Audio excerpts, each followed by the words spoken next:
The Koch brothers made a rather relevant announcement over the weekend.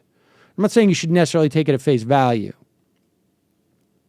but they have already pledged to put $1 billion into the race. Now, I know it's $900 million, but I imagine there's going to be money coming from other sources that they are either going to control or get matched or whatnot. And they basically said over the weekend, I think one of them showed up on Larry Kudlow's radio program. Yeah, we contemplated just buying one, but we realized we can buy a couple candidates. And there's no reason not to. Now, it's interesting. You got to contemplate for a moment. You're Sheldon Adelson. You've just gotten off the witness stand for a wrongful termination suit where one of your guys in your subsidiary in China said, hey, you're forcing me to pay a bribe to a Chinese official. I don't want to do that because that's apparently against American law. And Sheldon Adelson said, what? Do it. What do I care? Do you hate Israel or something? Yeah, exactly. What's the matter? You don't believe the Holocaust took place? You Exactly. pay that bribe to the official in Macau, you anti-Semite. Exactly. And you tell my friend, Mr. Wu, that I look forward to having drinks with him and talking about Palestine being an invented state. There you go. That's him. Those are his twin poles. Yes, Massive Sheldon Adelson. corruption, casinos, and Israel ultranationalism. I need to raise enough money so I can build my own bomb to bomb. So, but if you're Adelson, right,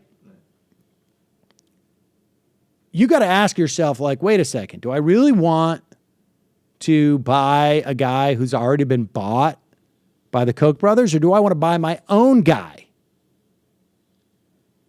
Now, if you're the Koch brothers, you're going to get out there, and he said, one of the David Koch, I guess, said, or I guess Charles Koch in April said that they were looking at Scott Walker, at Jeb Bush, at Ted Cruz, at Rand Paul, at Marco Rubio.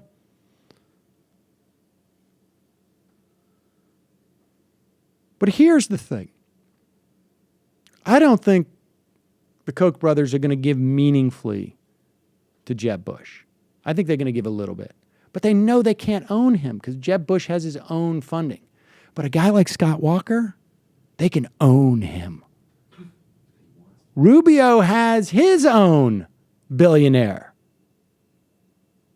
So I think they're going to throw some money around, but it's going to be more like, all right, there's 32 spots where the roulette wheel will fund. We will put 100,000 on each slot, but there's a couple we're going to drop $1 million or $2 million. Now, of course, when they actually do this, you can add a couple of zeros onto all those figures. What we've told them right now, said Charles Koch in April, is we're not supporting anyone. We're telling them if they want our support, one way to get it is articulating a good message to help Americans get a better understanding, a better appreciation of how certain policies will benefit them and all of America. So that's actually getting some real bang for your buck. I'm not going to pay you right now to say what we want you to say, but I'm going to dangle the idea that we might pay you out there to see how high you jump. David Koch went on the Larry Kudlow show, said, we're thinking of supporting several Republicans. If we're happy with the policies that these individuals are supporting, we'll finance their campaigns. So there it is. I mean, I've been saying for a while that these guys don't look at this just as we want to own the next president. They're also looking at this as we already spend tens, if not hundreds of millions of dollars a year to promote these policies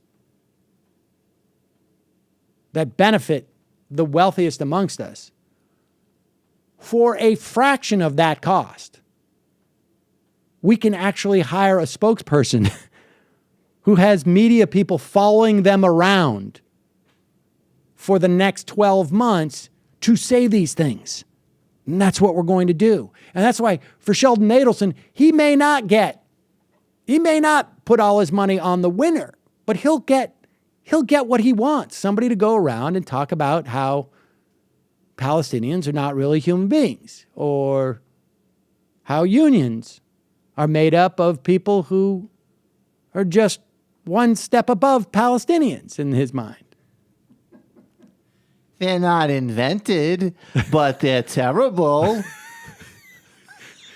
What you do is you go to the They're union not a hall. fiction, but they're still pretty bad. It's pretty hard to understand how bad they are. It's in the worst. It's in the bargain bin of the nonfiction section. You go to a union hall when no one's working, and there's no one in the hall, but it's a big union hall. You drop a nuke on that hall. You Foster say- Freeze is still going to want somebody to go around and rail against contraception Women. and women.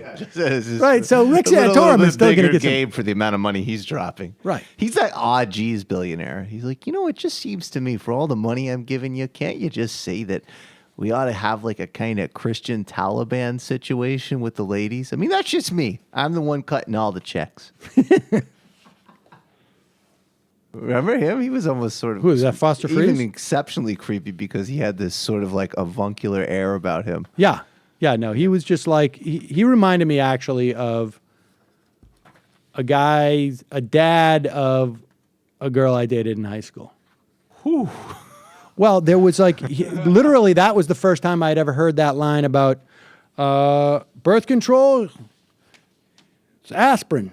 You just make sure you keep it right between your legs. Now, I had never heard that in my life. Oh, And yeah. I No, just I heard that as a kid. randomly happened to see him say that live. I have no idea where I was or why the TV. I feel like, and who did he say? Whoever he, I don't remember who was interviewing him, but she actually had like a, what are you talking about? Right. And he had this smirk on his Oh, no, he thought he face. was being very funny. Oh, my God.